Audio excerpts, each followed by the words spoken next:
Ахмат Исаков ал алмашууда турат 8-номерде жана гол көз аччумганча ошентип оюнчулар тааныштырып өткөнчө кенде кармалып калган. Азыр кезектеги чабуул жана дагы бир гол.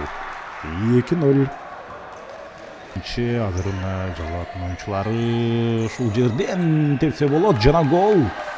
Алгачкы голду орун алышы керек эле. Ислам Асанакуновдун аткаруусунда анын дарегине азыр дарбазачы жаңылды. Сокку гол. Өзүнүн буга чейинки колдоно албай калган мүмкүнчүлүгүн эми. Оюнчулары Исламбек Жүзүмалиев бар. Ал бирок жок экен. Азыр гол. Бош дарбазага гол киргизип кетти. Жук топтун бери жагында гана туру керек. Сокку гол. Дарбазачы топту кайтаргандай болду. Топтун багытын тапты, бирок Камболот Мырзакаримов жана анын тепкен тобу таама эмес. Жана ага топ жетти Арсен Бастановго, бирок ал өзү сактап кала алган жок. Чүйдүн чабуулу менен ошентип беттеш жыйынтыкталды.